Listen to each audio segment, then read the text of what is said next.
Tenho aqui um eixo y, um eixo x. Vou fazer o gráfico da função y igual a f de x. Será algo mais ou menos assim. E agora vamos girar esse gráfico 360 graus em torno do eixo x. Então esse ponto aqui vai fazer uma volta de 360 graus. Mais ou menos assim. Esse ponto também vai fazer uma volta de 360 graus, mais ou menos assim. Assim como todos os outros pontos do gráfico.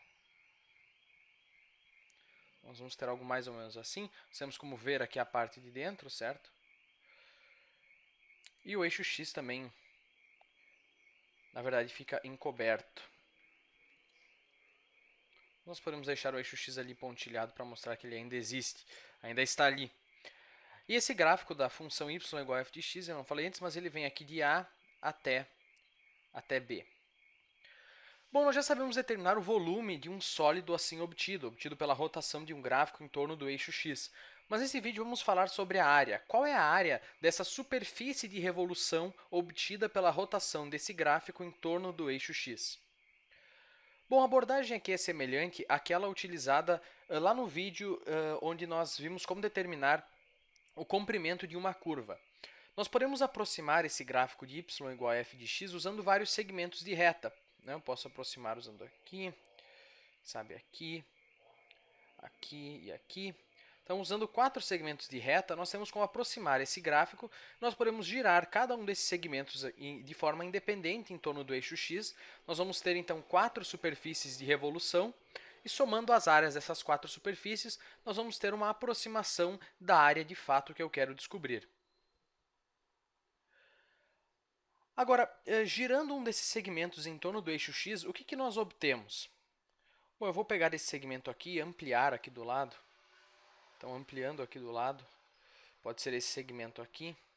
Aqui está o eixo x. Então, girando esse segmento em torno do eixo x, o que nós vamos ter? Será algo mais ou menos assim. Esse ponto também gira em torno do eixo x, 360 graus, assim como todos os outros pontos. Bom, o que nós temos é um tronco de cone, certo? É um tronco de cone, mas sem essa base circular aqui e sem essa base circular aqui. Nós conseguimos ver a parte de dentro, não tem nada cobrindo esse tronco de cone. Nós temos como ver aqui dentro. Se nós continuássemos, se o segmento encostasse aqui no eixo x e nós fizéssemos essa revolução de 360 graus, nós teríamos, na verdade, um cone. Mas como o segmento não encosta ali, nós temos um tronco de cone. A geratriz nós podemos dizer que é g, a medida da geratriz. Nós temos duas bases circulares, embora elas não estejam ali de fato, mas podemos dizer que nós temos então duas circunferências. A menor tem raio R1, a maior tem um raio R2. E qual é a área lateral desse tronco de cone? Bom, ela é dada por, nós sabemos lá da geometria, π vezes R1 mais R2 vezes a geratriz. Ou também podemos escrever como 2π vezes S vezes a geratriz, onde S é igual à média aritmética dos dois raios. Então, podemos dizer que essa aqui é a fórmula para a área lateral de um tronco de cone. E esse S aqui, que é a média aritmética dos dois raios, na verdade, também é o raio da circunferência obtida fazendo uma secção paralela às bases do tronco de cone. Se nós fizermos uma secção bem aqui no meio, entre as duas bases, exatamente na metade da distância entre as duas bases, nós vamos ter uma circunferência e o raio dessa circunferência é S. É a média dos dois raios menor e maior do tronco de cone. Então, a área é 2π vezes S vezes G, onde S é esse raio médio. Bom, você deve estar imaginando o próximo passo. O próximo passo é aproximar o gráfico de y igual a f de x usando cada vez mais segmentos de reta, até que nós chegamos a usar infinitos segmentos de reta.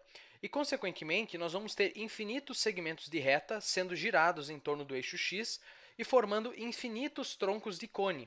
E somando as áreas laterais desses infinitos troncos de cone, nós vamos ter, então, a área exata da superfície de revolução, porque nós vamos estar usando infinitos troncos de cone para fazer essa, entre aspas, aproximação.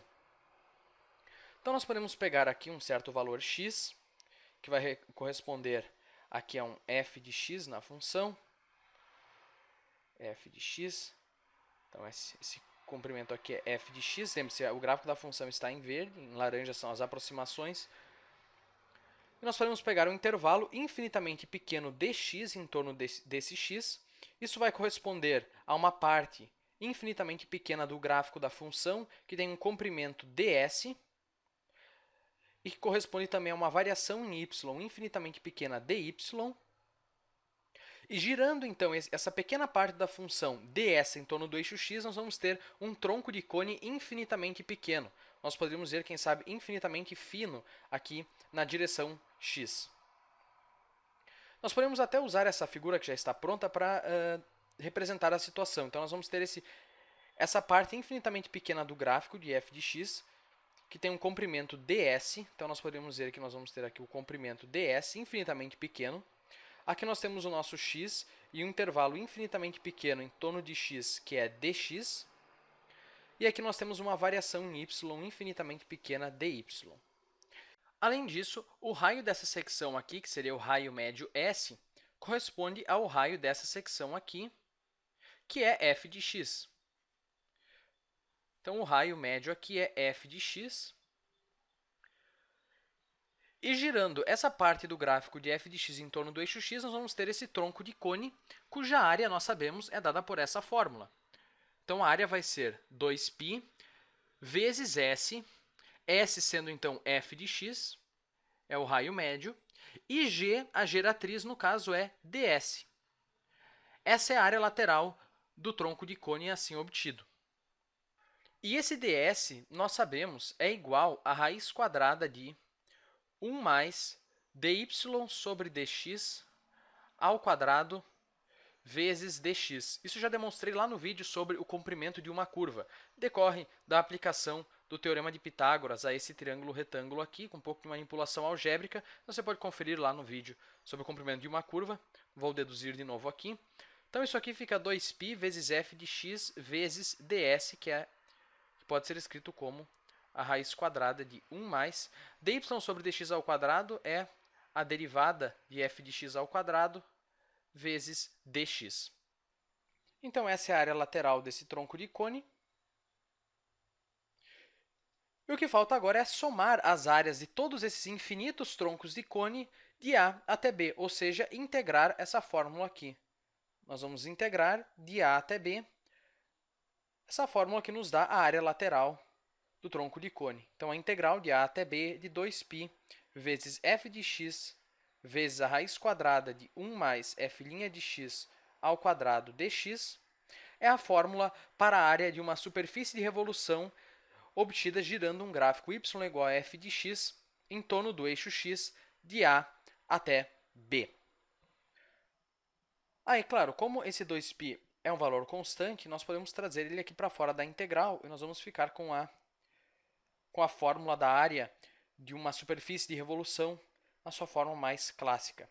2π vezes a integral de A até B de f de x vezes a raiz quadrada de 1 mais f' de x ao quadrado dx. Então, era isso por esse vídeo. Espero que você tenha entendido e até a próxima.